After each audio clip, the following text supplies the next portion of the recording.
Máster Georgina Jara Lemaire, la Dirección Ejecutiva de la Fiscalía.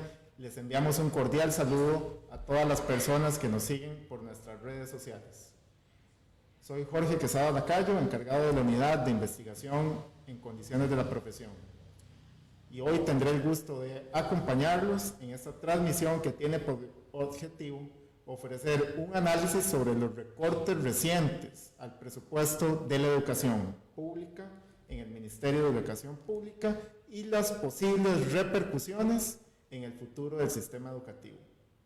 El desarrollo de esta actividad ha sido gracias a los esfuerzos que realiza el Colegio Profesional por fortalecer nuestro sistema educativo a través de la promoción de políticas públicas que respondan a las necesidades de los actores educativos y a los desafíos apremiantes en esta coyuntura histórica.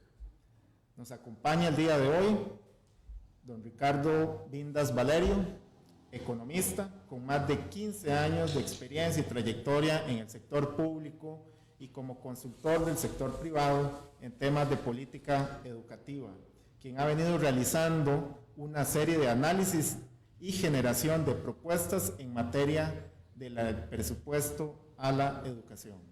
Bienvenido, don Ricardo. Muchas gracias.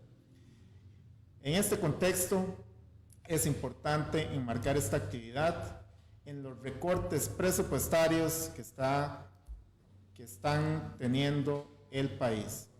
Próximamente, el 1 de septiembre, es el último día en el cual el Gobierno de la República tendrá la posibilidad de presentar el presupuesto para el año 2025.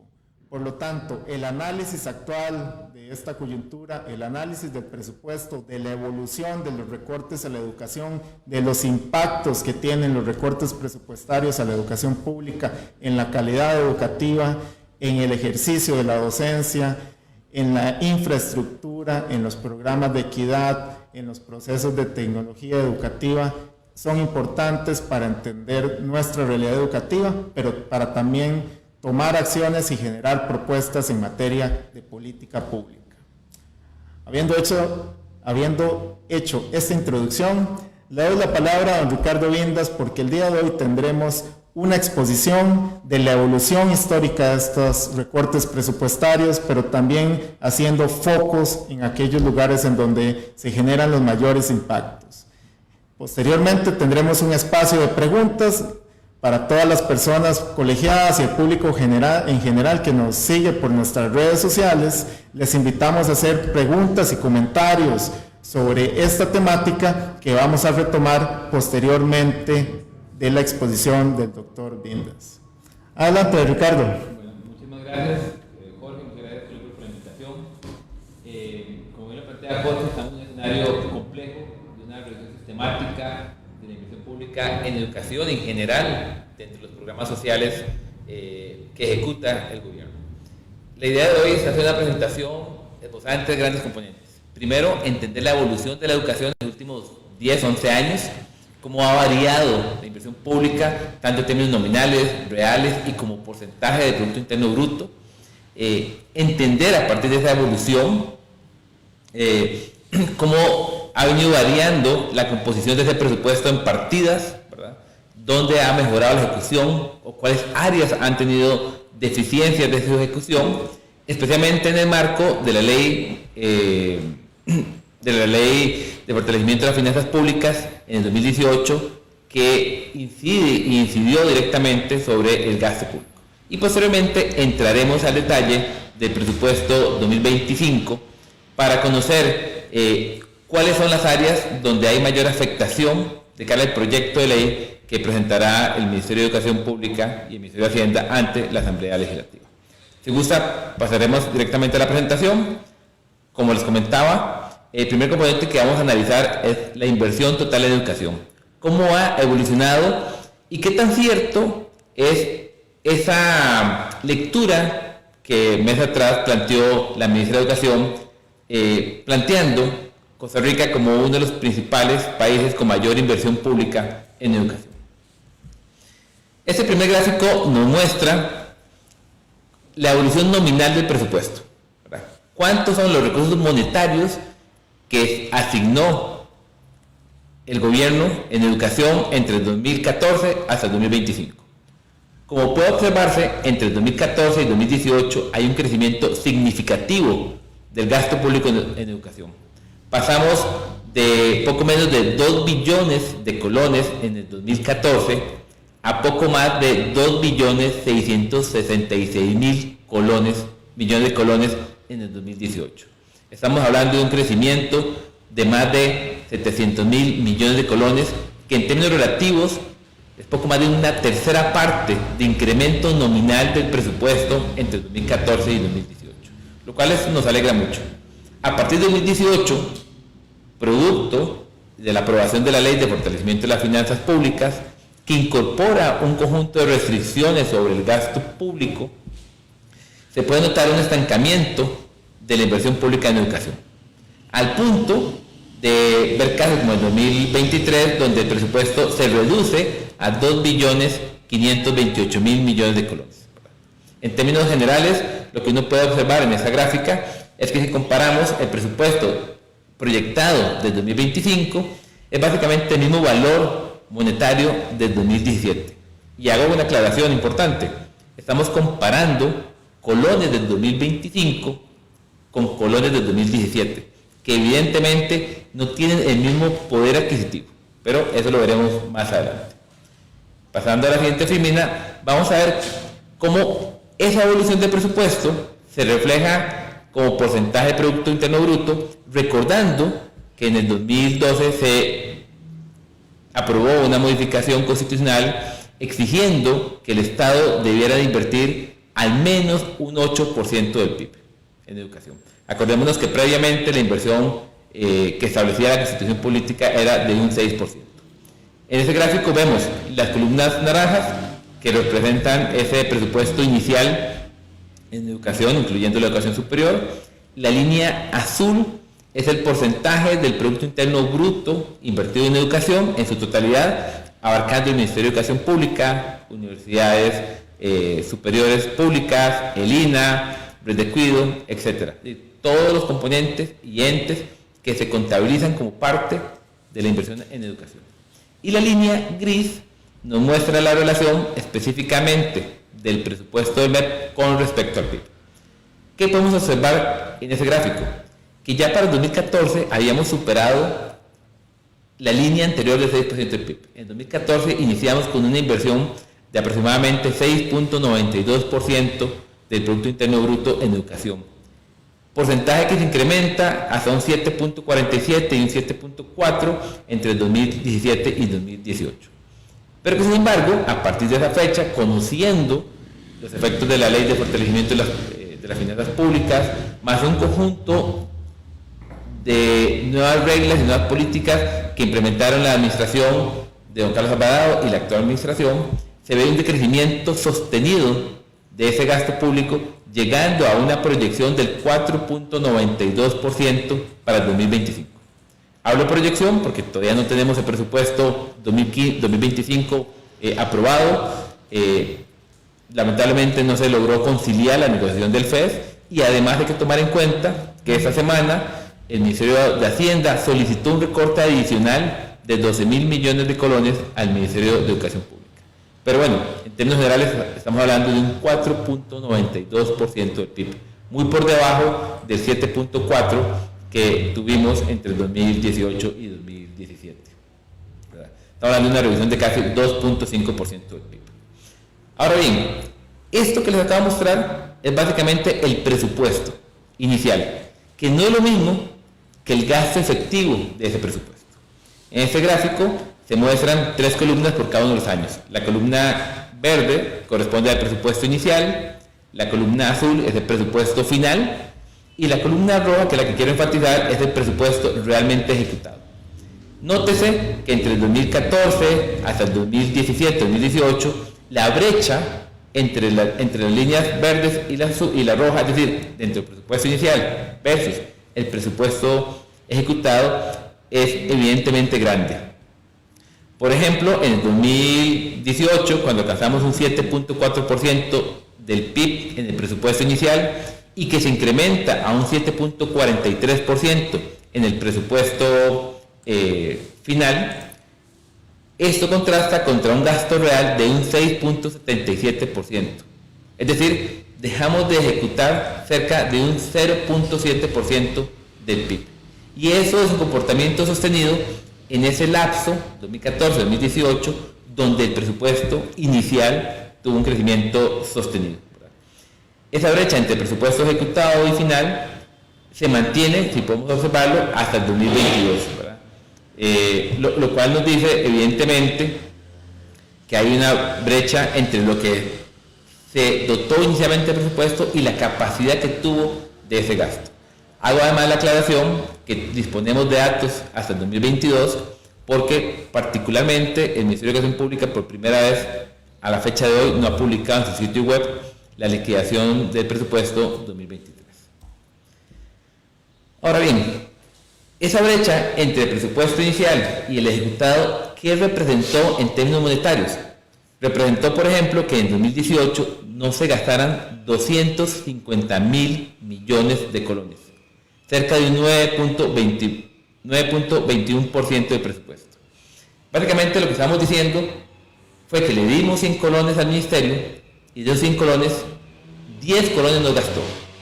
10 colones que no se brindaron para programas de equidad, para mejorar infraestructura, para mejorar salarios, en general para mejorar las condiciones educativas de los estudiantes.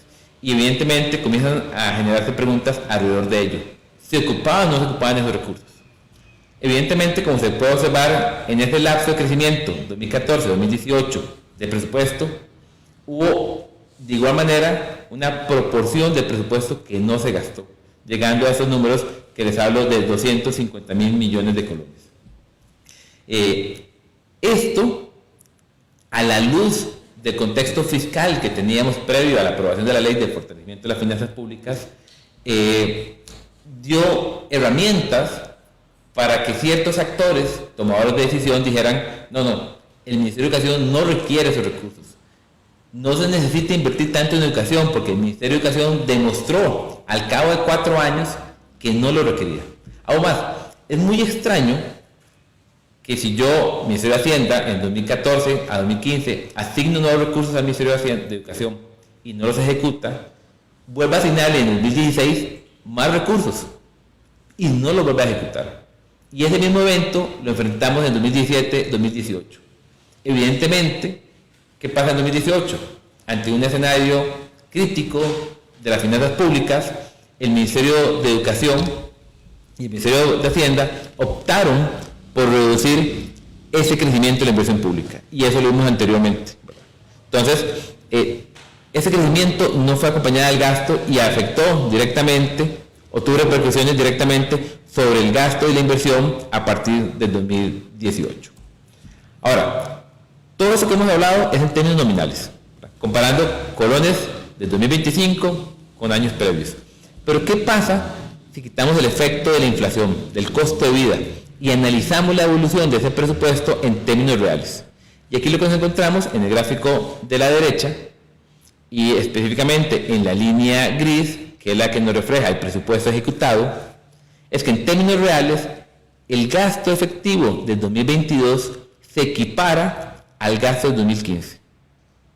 Es decir, perdimos 7 años de crecimiento en el gasto público en educación, en la calidad final de la educación que reciben los y las estudiantes del país. Y esto evidentemente nos lleva a la pregunta inicial que planteaba. ¿Somos el país que más invierte en educación? Como lo dijo la actual ministra de Educación. Bueno, resulta que ese análisis que acabamos de mostrar, si lo vemos desde el punto de vista de cada estudiante, Costa Rica en 2023, producto de esa reducción sistemática en el gasto público en educación, generó un gasto promedio de $5.800 por estudiantes por año, versus un promedio de $11.560 por estudiantes en la OCDE. Es decir, estamos casi que un 50% de inversión menor a lo que en promedio invierte la OCDE por cada uno de los estudiantes. Y evidencia, evidentemente, que no somos el país que más invierte en educación. Ahora bien, lo que acabamos de ver es el bosque en general. donde lo que se demuestra es una reducción sistemática del presupuesto a partir de 2018, producto tanto de la Ley de Fortalecimiento de las Finanzas Públicas, pero también de una inadecuada ejecución del presupuesto y cumplimiento de las metas asociadas a ellos por parte del Ministerio de Educación Pública. Ahora bien, desagreguémoslo un nivel más. Intentemos entender por qué se da esa evolución en términos de las principales partidas del Ministerio de Educación Pública. Y para eso podemos ver el siguiente gráfico. El gráfico a mano izquierda muestra el presupuesto 2014. Y como ustedes pueden ver, lo que observamos es que el 61% de ese presupuesto se ejecutó en salarios y cerca del 34.27% en transferencias corrientes. Básicamente un 95%. El 5% restante se consume en la partida de servicios, materiales y suministros, bienes duraderos y transferencias de capital. Pero lo que más relevante es que si pasamos 10 años después, al 2024, el comportamiento es muy similar. Cerca del 95% del presupuesto se consume en transferencias corrientes y remuneraciones, lo cual nos dice que podemos enfocarnos en dichas dos líneas para entender cómo evolucionó el gasto a nivel de partidas en este lapso de tiempo. Antes de continuar, es importante recalcar y clarificar a qué nos referimos por transferencias corrientes y transferencias de capital. Transferencias corrientes, que son las que representan cerca del 35% del presupuesto en educación, son todas aquellas transferencias que hace el Ministerio de Educación Pública a entes externos, públicos o privados, como por ejemplo la transferencia del Ministerio para el pago de sus aportes patronales a la Caja Costarricense de Seguro Social, llámese de seguro de vida o de pensiones, transferencias a la Junta de Pensiones del Magisterio Nacional o transferencias operativas para la administración de las escuelas y colegios a las juntas de educación y administrativas. Incorpora además los recursos que se destinan a limas para los programas de equidad como lo es Avancemos. A diferencia de ello, las transferencias de capital son transferencias a entes externos para la adquisición de bienes duraderos en el mediano y largo plazo. Por ejemplo, todos aquellos recursos que se remiten a las juntas de educación y administrativas para la construcción y remodelación de la infraestructura educativa. Entendiendo eso, veamos cómo evolucionó esas dos principales partidas, salarios y remuneraciones, y por otra parte, transferencias corrientes. Aquí lo que podemos ver en este gráfico son la línea azul, que muestra el presupuesto inicial, la línea naranja, el presupuesto ejecutado, y la línea gris, que nos muestra el porcentaje de ejecución del presupuesto. A primera instancia, lo que podemos ver es un comportamiento muy similar al del presupuesto en general. Un incremento significativo entre el 2014 hasta el 2018-2019, pasando de poco más de 1.200.000 millones de colones a 1.600.000 millones de colones. Estamos hablando de 400.000 millones de colones más, que es un 33% de crecimiento, si tomamos como referencia el 2014. Sin embargo, ustedes pueden ver que los porcentajes de ejecución de esos salarios estuvieron por debajo del 90%, en casos extremos como el 2016, donde prácticamente un 13% del presupuesto en salarios no se gastó, ¿verdad? Y un comportamiento muy similar en los años subsiguientes. A partir de 2018-2019, en línea del estancamiento de la inversión pública en educación, se congelan los salarios, ¿verdad? Prácticamente por debajo de la línea del 1.600.000 millones de colones, ¿verdad?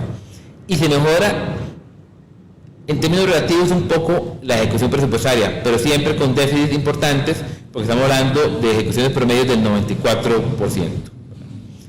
Para hablar en términos monetarios, solo en el 2016, por concepto de salarios, no se gastaron 191.000 millones de colones. Quiere decir que la oportunidad de haber contratado nuevos servicios, por ejemplo, equipos de apoyo, educación especial, a poblaciones vulnerables, el incremento de la cobertura en materias complementarias, el aprovechamiento para dotar nuevos servicios de apoyo administrativo, no se dieron.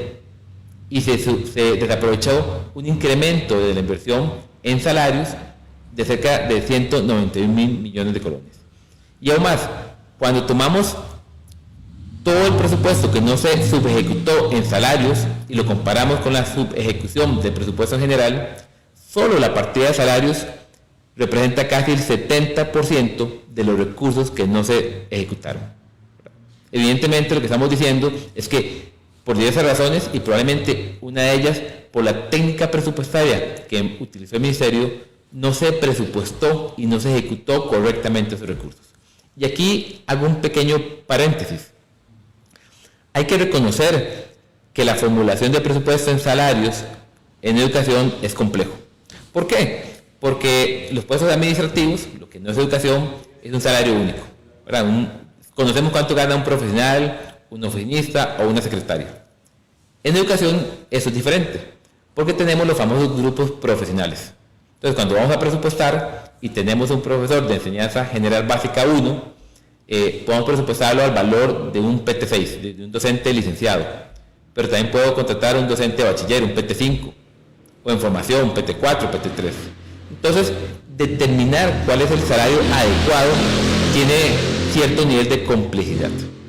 Sin embargo, previo al 2014, el Ministerio había generado un conjunto de procesos que permitieron llegar a los niveles más bajos de subejecución presupuestaria, cerca de 25.000 millones de colones, versus los 250.000 millones que les comentaba anteriormente, no se gastaron en 2018.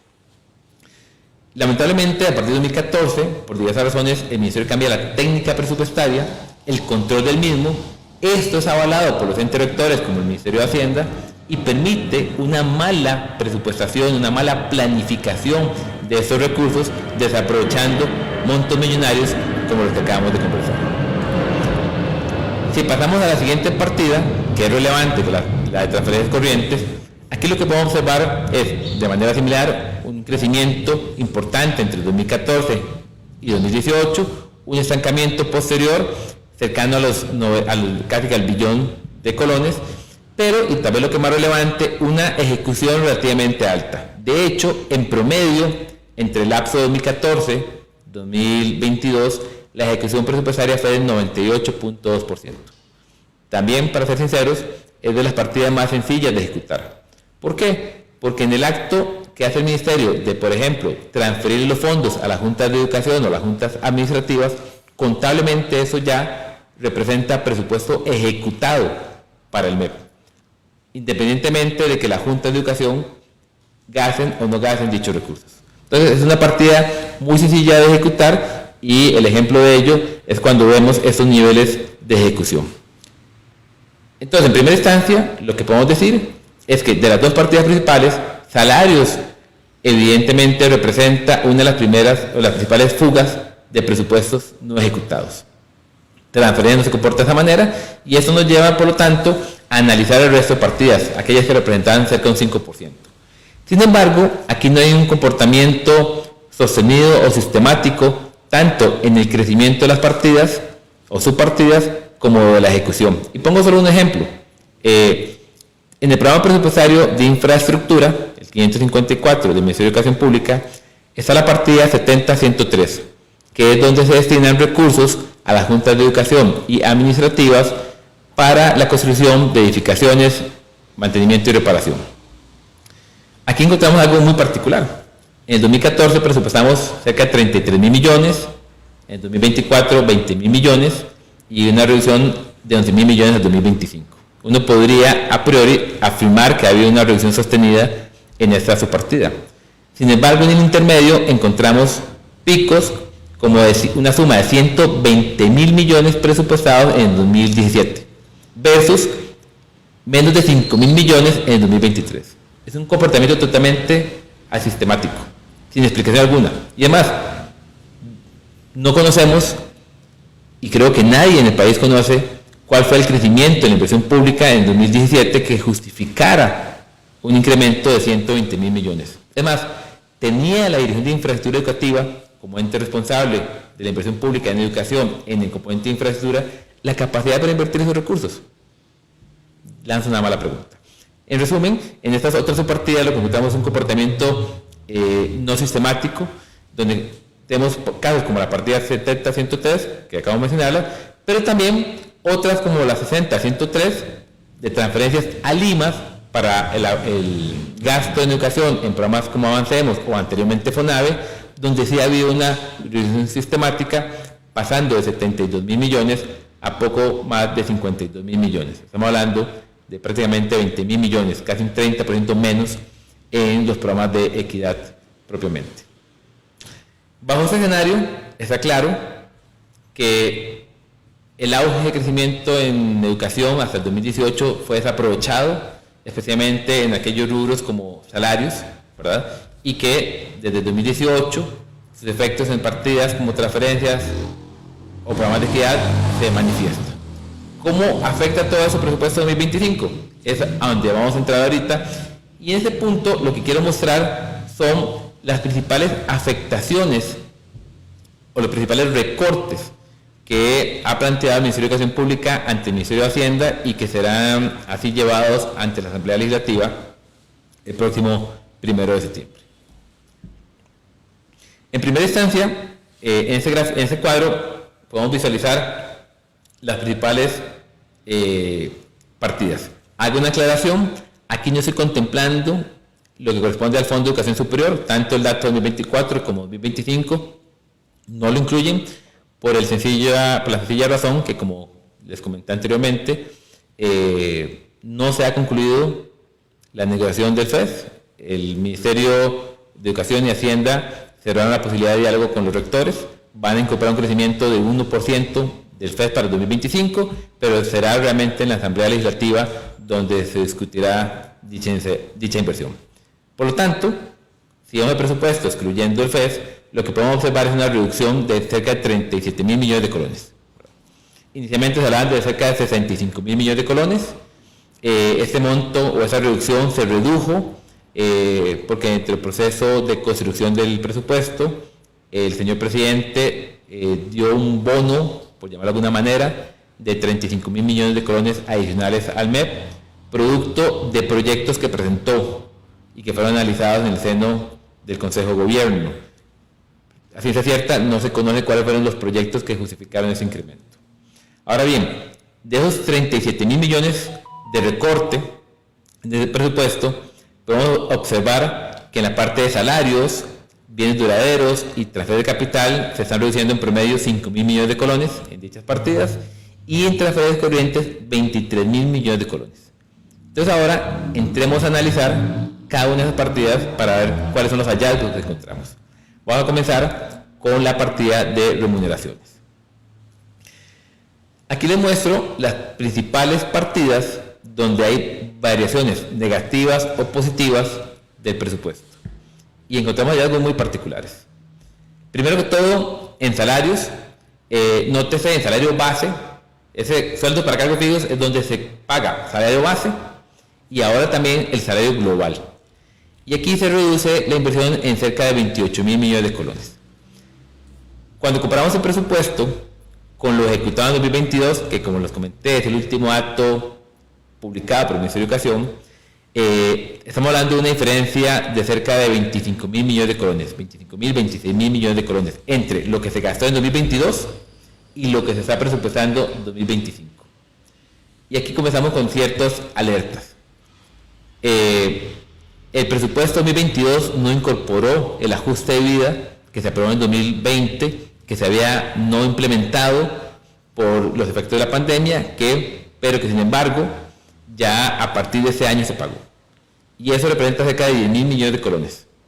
Es decir, hoy por hoy, para el presupuesto 2025, hay 10.000 millones que hay que contemplar por aumento de costo de vida 2020 y que se implementaron a este año, y que evidentemente en el gasto 2022 no está reflejado. Tampoco está reflejado el incremento de funcionarios y funcionarias que están siendo remunerados por salario global. Y eso también es importante recalcarlo, porque en esta partida, en la 101, el salario base de un profesor de enseñanza general básica es de 600.000 colones en promedio, pero el salario global es de 1.150.000 colones. Estamos hablando de casi una diferencia del 90%. Y eso dice que entre más docentes o trabajadores paguen de salario compuesto a salario global, mayor cantidad de recursos se requieren en la partida 101. Entonces, es un riesgo esa reducción que plantea el Ministerio de Educación y nos prende las alertas para las organizaciones como Colipro y los sindicatos. Después vemos la partida 303, 13º mes, o mejor conocido como aguinaldo. Aquí, por el contrario, hay un incremento de casi 40.000 millones de colones. Pasamos de 62.000 millones a 103.000 millones. Y evidentemente salta la preocupación porque es contradictorio que estamos reduciendo salarios y se incremente lo que se va a pagar por aguinaldo. Y comenzamos a escarbar los datos y nos encontramos que el presupuesto 2023 fue de cerca de 80.000 millones, 84.000 millones en 2022 y hasta una suma de 100.000 millones en 2020. Es decir, lo que veníamos presupuestando es por mucho mayor que lo que se presupuestó en 2024. Es más, lo ejecutado en 2022 fue de 97.000 millones de colones, ¿verdad? Estamos hablando casi 35.000 millones más que lo que se presupuestó para este año. Algo extraño. Y lo que nos encontramos, ya llegándolo a un nivel mínimo de programas y subprogramas presupuestarios, es que en el programa 57301, que es donde se presupuestan todos los recursos para pagar salarios a los docentes de primaria y preescolar, para este año se presupuestaron 7.300 millones de colones, cuando el histórico ha sido en promedio 40.000 millones de colones.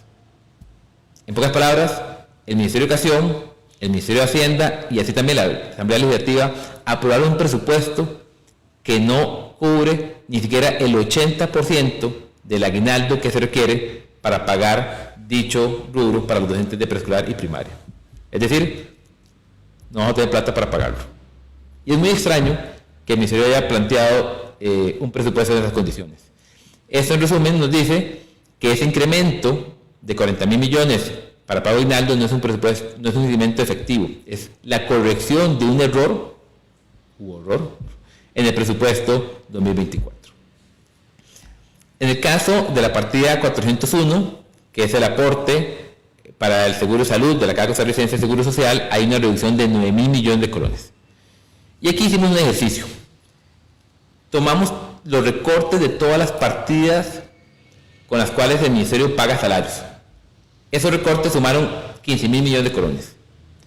Si a esos 15.000 millones de colones le aplicamos el porcentaje que paga el Estado a la Caja Costarricense de Seguro Social por concepto de seguro de salud, el recorte efectivo tuvo que haber sido de 1.400 millones de colones y no de 9.000 millones de colones, que fue lo que realmente recortó.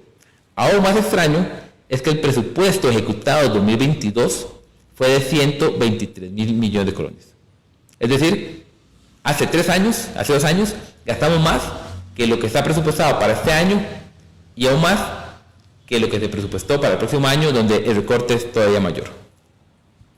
Estamos diciendo que el Estado no está ni siquiera presupuestando sus obligaciones patronales mínimas establecidas por ley.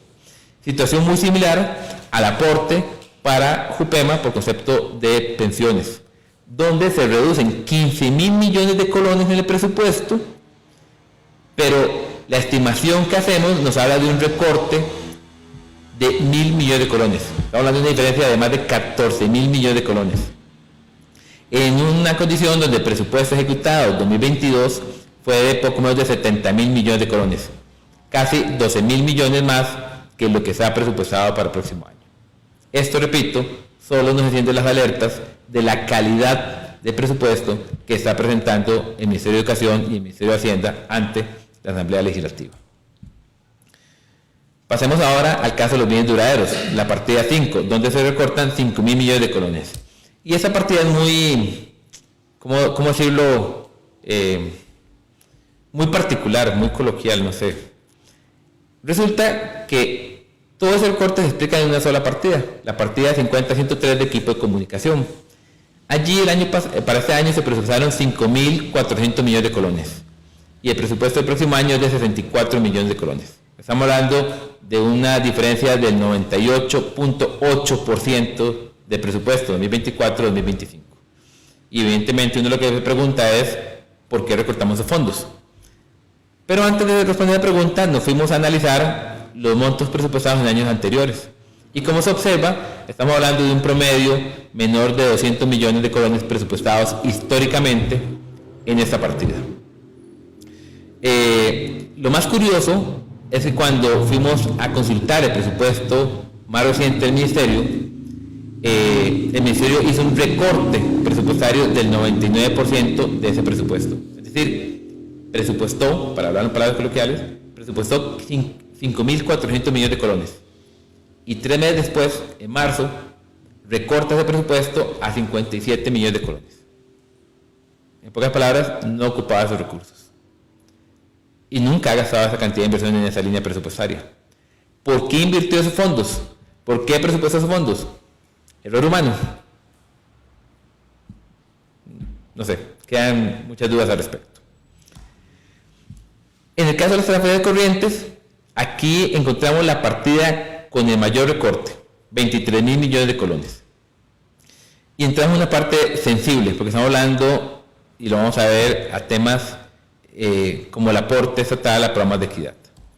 Específicamente en la partida 60-103 de transferencias a instituciones descentralizadas hay una reducción de cerca de 27.000 millones de colones. De esos 27.000 millones de colones hay recursos para Limas, específicamente para programas como Avancemos, o el de Jupema para el aporte patronal en pensiones. Solo en Avancemos se recortaron 22.000 millones de colones.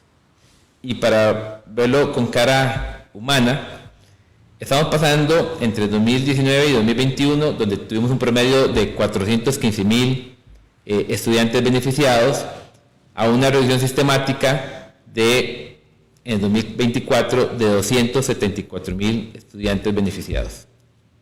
Es decir, esta reducción en el presupuesto implica sí o sí una menor cantidad de estudiantes beneficiados, que no solo es un tema de menos estudiantes, sino también de menos recursos que reciben cada uno de ellos.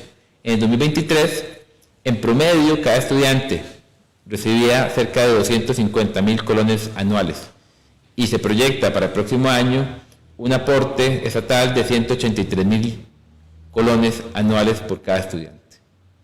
Y esto es reducir esos recursos que ocupan los estudiantes para poder continuar dentro del sistema educativo, ¿verdad?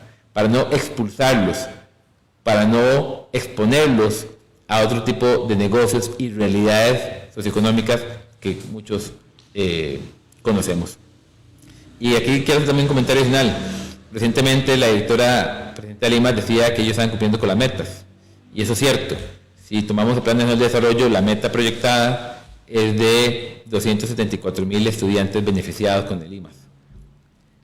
Lamentablemente no reconocen que eso implica o ha implicado una reducción en el número de estudiantes beneficiados si lo comparamos con datos de hace 3 o 4 años. En el caso de becas a terceras personas, que es otro programa que tiene el Ministerio de Educación Pública, hay un recorte de 1.600 millones de colones. En estos programas se dan beneficios como becas de postsecundaria, ¿verdad? Y nuevamente, similar a la línea anterior, lo que estamos es reduciendo esos programas de equidad que son necesarios para que muchos estudiantes no salgan del sistema o que puedan continuar estudios posteriores una vez concluida el proceso formal de secundaria. Hay un incremento, y aquí termino esta línea, en el caso de otras prestaciones, donde el Ministerio dispuso de 6.000 millones de colones adicionales para el pago de prestaciones. Aquí donde pagan, por ejemplo, todas las líneas para docentes o trabajadores que se pensionan, entre otros rubros. Lamentablemente no hemos logrado encontrar el sustento técnico de ese incremento. Sin embargo, en términos relativos, su peso es bajo. Y concluimos con transferencia de capital, donde también se ve una reducción de cerca de 5.000 millones de colones, y esos se centralizan en la partida 70-103, donde la inversión pública para construcción, mantenimiento y adecuación de la infraestructura educativa pasa de 16.000 millones de colones a poco más de 11.000 millones de colones. Es decir, vamos a dejar de invertir en obra física para educación. a pesar de que tenemos en crecimiento las órdenes sanitarias en muchos centros educativos. En resumen, los 35.000 millones de colones que se recortan para el presupuesto 2025 en educación se centralizan en 9 partidas presupuestarias. En áreas muy sensibles como salarios bases, programas de equidad como las transferencias a Limas, los aportes patronales a JUPEMA, a la Caja Costarricense de Seguro Social por concepto de Seguro Salud, infraestructura educativa o comunicación. Ciertamente hay incremento en otras líneas, pero como vimos, y la más importante de ellas, para el pago de aguinaldo, que no es un incremento real, sino la corrección de un error en el presupuesto 2024. Y por tanto, ya para ir cerrando, podemos determinar 5 conclusiones principales. Evidentemente hay errores en la técnica presupuestaria, errores que conllevaron a incrementos importantes en el presupuesto que no se requerían o que se hubieran direccionado de una mejor manera en otras líneas presupuestarias donde se pudieron haber aprovechado de una mejor manera. Esto conllevó a que, producto de la ley de fortalecimiento de las finanzas públicas, hubiera bastante sustento para justificar el estancamiento de la inversión pública en educación. Ese presupuesto, como hemos visto en este lapso de tiempo, no va de la mano de los instrumentos de la planificación estratégica y operativa. Cuando uno compara los planes nacionales de desarrollo, los planes estratégicos del MEP, que vale decir, hace años no cuenta con un plan estratégico institucional o sectorial, el presupuesto no está reflejando esas líneas estratégicas. Es más, hoy por hoy no conocemos la ruta de la educación y por consiguiente, evidentemente, podemos asegurar que el presupuesto no está reflejando las prioridades establecidas en dicha ruta. La inconsistencia entre el histórico de ejecución y la proyección de requerimientos presupuestarios da cabida para que muchos entes cuestionen los aportes a educación y que entremos a estas disyuntivas de hasta qué punto es relevante o es conveniente aumentar el gasto público en educación cuando el Ministerio no ha tenido la capacidad. Y repito, es una afirmación que lamentablemente muchos entes han proclamado en diferentes espacios de discusión. Hay una evidente déficit en las partidas de remuneraciones, tanto en temas de la calidad de su presupuesto, como en términos del presupuesto contemplado para 2025, y que eso alerta la posibilidad de que no cumpla el Estado con sus deberes patronales, pero así también con el pago efectivo de algunas líneas, como por ejemplo el aguinaldo para el 2024 o hasta el tema de salarios globales y bases para el 2025. Y una muy sensible, hay una reducción sistemática en los últimos años en programas de equidad e infraestructura educativa, que son aspectos sensibles en la calidad de la educación que queremos brindar a los y las estudiantes. Entonces, en términos generales, esta es como una vista general y creo que ahora podríamos pasar más bien a la parte de preguntas. Muchas gracias, Ricardo. Ahora, lo que después de la exposición que haces, que te agradecemos mucho, este marco global, digamos, de entender la evolución presupuestaria, entender cómo en un determinado momento, coyuntura histórica, hemos desaprovechado oportunidades de inversión, y esto nos ayuda como a entender que la inversión en educación es una inversión en largo plazo. Es decir, estamos invirtiendo en un proyecto social, en un proyecto país. Y esto nos trae también a la discusión que la inversión y el presupuesto de la República tiene de fondo una discusión política del proyecto de sociedad que hay de por medio. Cuando vos mencionas que hay recortes en elementos muy sensibles en todo lo que son los programas de apoyo a la equidad y a la inclusión social para proyectar, para revertir una crisis educativa, creo que me parece que eso es contundente en los impactos que tiene en la realidad educativa y en la realidad de nuestros colegiados. Porque vos planteas algunos elementos interesantísimos, es decir, ¿quién define las prioridades en el presupuesto? Para mí algo claro, las está definiendo un juicio estrictamente fiscalista desde Hacienda, a no existir una ruta clara de la educación, a no existir unas prioridades país de largo y mediano plazo en términos de la inversión y lo que requerimos en educación por parte de las autoridades de este gobierno. No hay una definición clara y eso me parece que impacta y es como lo que hay por debajo en este tema que vos mencionás de la técnica presupuestaria que hay detrás de esto. Es decir, hay como una discusión política ahí que hay que hacer sobre por qué hay una mala técnica presupuestaria. Es decir, ¿a quién le beneficia que haya una mala técnica presupuestaria? Porque al fin y al cabo los impactos son súper contundentes y que impactan la cotidianidad de las y los docentes. Es decir, en estos momentos hay servicios educativos que están cerrando. Vimos un caso de Venecia, Sensinais, que están cerrando. En este momento tenemos falta de nombramientos en los equipos interdisciplinarios que atienden situaciones específicas en centros educativos y en circuitos escolares. En este momento tenemos un recorte a la beca de Avancemos, un recorte en la cobertura de la beca Avancemos. Y no solo en la cobertura, sino que nos acaba de dar el dato en el monto que se le transfiere a cada estudiante. También tenemos recortes en el tema, una falta de docentes de informática para atender el programa de informática y su poca cobertura. 8 de cada 10 centros educativos, digamos, son los que reciben apenas la currícula completa en educación primaria. Entonces me parece que en este momento tenemos una crisis sistémica en la educación que tiene por lo menos, digamos, el punto del iceberg en la crisis de recursos y de la inversión social que se le hace a la educación. Tenemos una crisis de los aprendizajes producto de la pospandemia, que la recuperación de eso hay que entenderlo en el largo plazo, y también tenemos una crisis de la gestión de la institucionalidad pública, que me parece que son elementos que están detrás de esta discusión.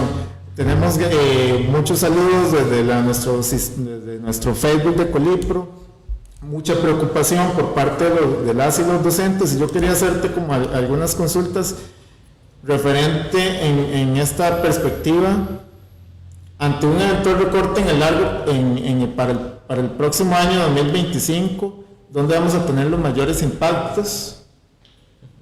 Ok, vamos a ver, vos lo acabas de resumir de una forma muy clara, ¿verdad?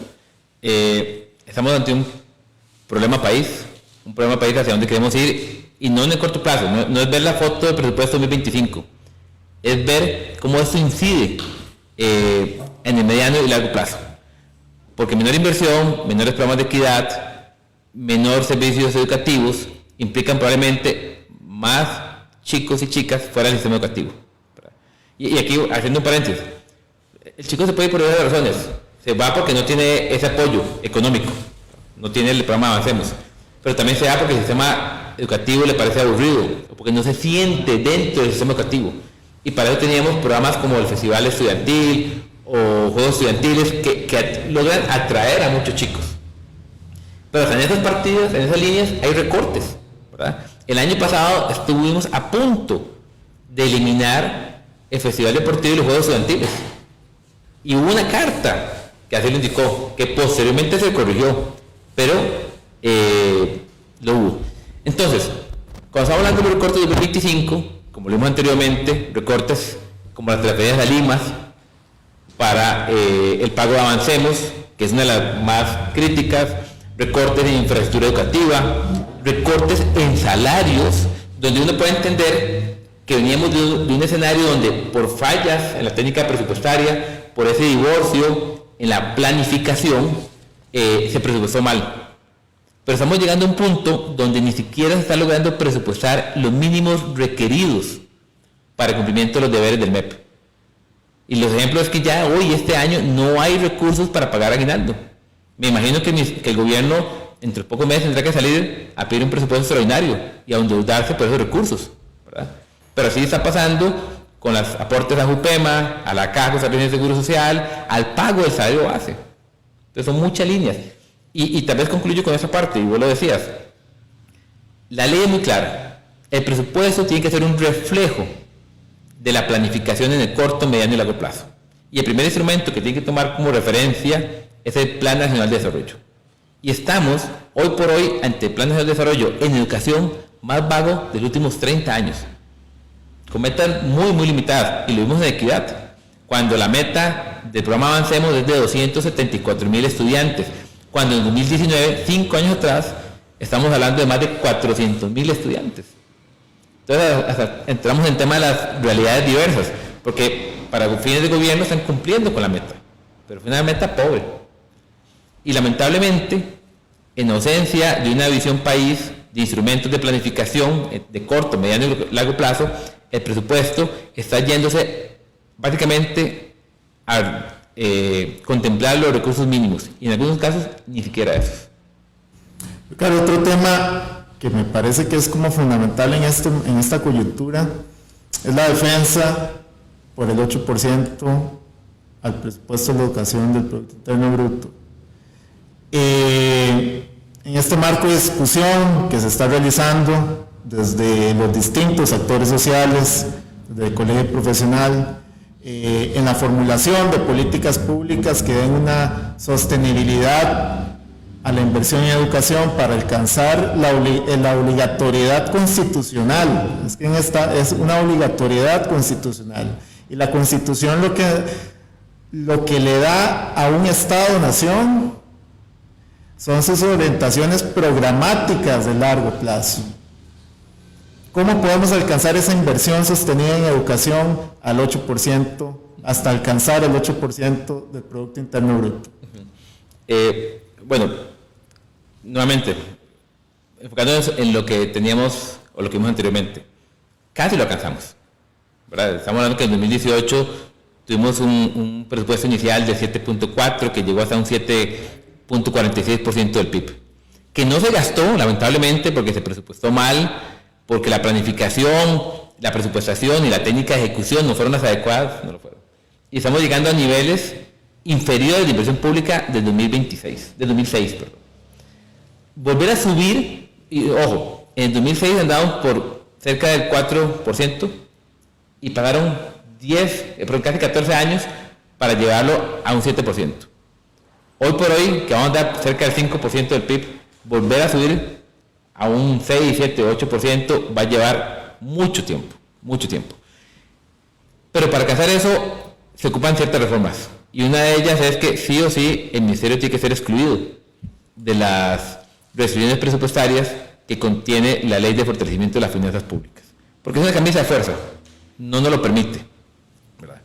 Y aquí también hago nuevamente un paréntesis. Ya ustedes vieron cómo se recortó el presupuesto 2025. Pero en ese momento hay un conjunto de discusiones en ciertos sobresueldos que no se han pagado y que por una mala técnica de pago del MEP o por reclamos administrativos deben de pagarse. Solo el incentivo de zona de mayor desarrollo en ese momento está discutiéndose el pago pendiente de casi 60,000 millones de colones, que hoy no están presupuestados y que van a hacer falta.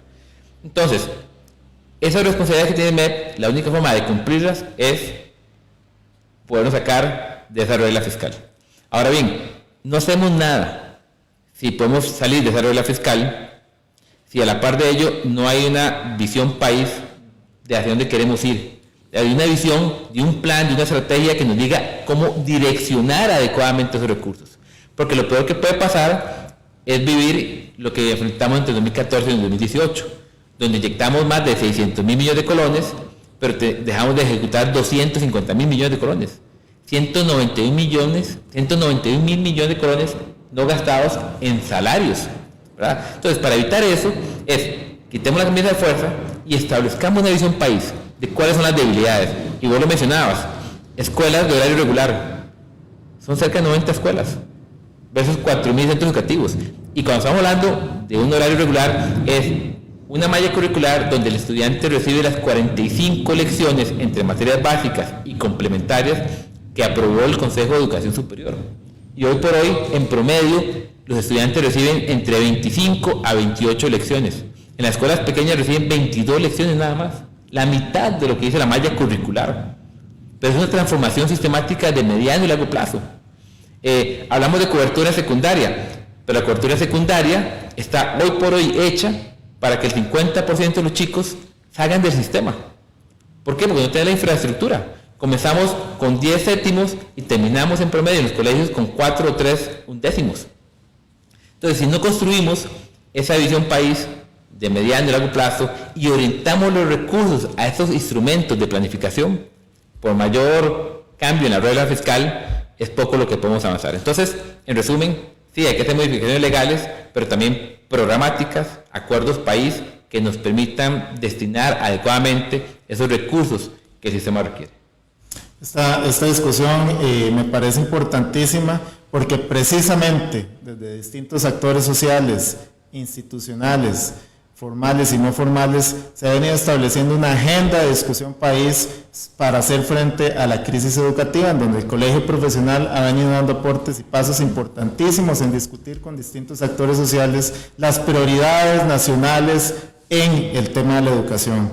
Y como vos lo mencionabas, nada más por ejemplo, para sumar este dato, es los recortes al IDP, que están relacionados, por ejemplo, con la capacitación docente.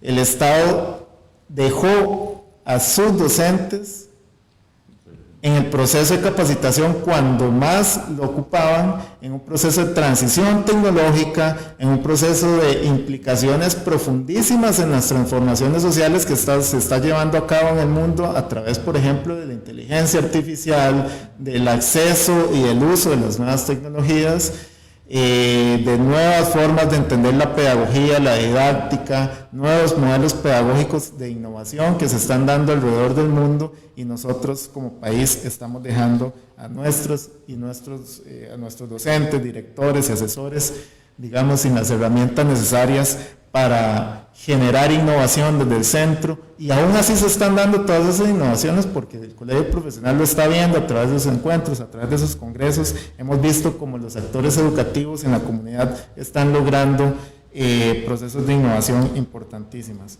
Yo creo que un poco para terminar, Ricardo, para ir terminando esta discusión que estamos llevando a través de nuestras redes sociales, no sé si querés hacer algunas conclusiones, ideas, fuerzas de esto que hemos discutido el día de hoy. Claro.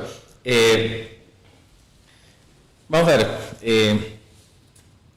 La ley de mantenimiento de las finanzas públicas metió a todo el Estado en una camisa de fuerza. En algunos casos con restricciones lógicas, dado la crisis fiscal que teníamos. Lamentablemente, ese escenario en conjunto con el efecto de la pandemia nos lleva a una crisis educativa no vista desde hace mucho tiempo. Si a eso le sumamos la carencia de ese plan, de esa visión estratégica y política de mediano y largo plazo, más allá de la famosa ruta de la educación, que repito, no la conocemos y que por lo menos cuando vemos el presupuesto no se reflejan esas prioridades que según definen y conocen las autoridades, es necesario ese acuerdo país liderados por instituciones como el Colipro, con el aporte de los y las trabajadoras desde sus agrupaciones sindicales, ojalá con una apertura del gobierno por discutir y para discutir cuáles son las áreas y los enfoques de proceso educativo, de los servicios, de su calidad en los diferentes ámbitos, llámese preescolar, primaria, secundaria, y perdón, nuevamente otro paréntesis. Hoy por hoy, el sistema educativo en preescolar básicamente abarca los dos últimos niveles, interactivo 2 y transición, con una cobertura de 66%. Y resulta que los estudios nos hablan que los chicos deben de estar al menos 4 años escolarizados previo a primaria. Y hoy no lo tenemos. Entonces, cuando estamos hablando de dónde invertir esos recursos, hay muchas oportunidades. Pero definitivamente, reduciendo programas de equidad, reduciendo la inversión pública en infraestructura, reduciendo la posibilidad de dotar de servicios de materias complementarias, de educación física, música, artes plásticas en primaria, de reducir la dotación de puestos como orientación en los colegios. Lo que estamos haciendo es desmejorando cada vez más la educación. Entonces, la discusión tiene que ser eso. cómo construimos una visión país de hacia dónde queremos llevar la educación, cuál es nuestra estrategia y cómo podemos orientar, quitando esas amarras presupuestarias que tenemos, los recursos de una manera eficiente y adecuada, no para el 2025, sino en 5 o 10 años, para poder reducir esa brecha educativa que tenemos hoy entre el sector público y el sector privado, y cómo reducimos esa carencia de los periodos educativos que post pandemia tienen hoy por hoy la gran mayoría de los estudiantes costarricenses. Muchas gracias, don Ricardo. Y me parece que también, justamente para sumar esas palabras, pensar el presupuesto de la educación pública como uno solo. En estos momentos también tenemos una crisis de negociación del presupuesto a la educación superior, con un hecho inédito, un presupuesto que va a tener que ser definido por la Asamblea Legislativa, un actor clave en esta discusión nacional sobre el presupuesto a la educación, y hacemos un llamado a los sectores nacionales, hacemos un llamado a la ciudadanía, a los movimientos sociales, a la sociedad civil, para entablar una discusión sana, un diálogo nacional sobre las prioridades, que las prioridades están ahí. Nuestros docentes en los centros educativos la tienen clarísima la tienen las prioridades, sobre lo cual se requiere el presupuesto de la educación. Y este primer programa que estamos realizando es un esfuerzo para fortalecer las políticas educativas en el contexto costarricense por parte del Colegio Profesional. Hemos llegado al cierre de esta transmisión. Agradecemos al doctor Ricardo Vindas por la disertación del día de hoy, a la compañera que nos está acompañando en la transmisión, en el diálogo a través del LESCO. Agradecemos el apoyo de la Junta Directiva del Colegio de Licenciados y Profesores, la Dirección Ejecutiva, al señor fiscal, doctor Ronnie Castro, al equipo técnico que está detrás de estas transmisiones y que gracias a este grupo de trabajo hemos logrado desarrollar este evento. Esperamos volver a vernos en futuros programas, analizando y generando propuestas en materia de política educativa. La transmisión queda posteada en el Facebook. Vamos a compartir la presentación en PowerPoint del doctor Vindas y nos vemos pronto en un futuro programa a través de nuestras redes sociales. Muchas gracias a todas las personas que nos siguieron. Muchas gracias. Buenas noches.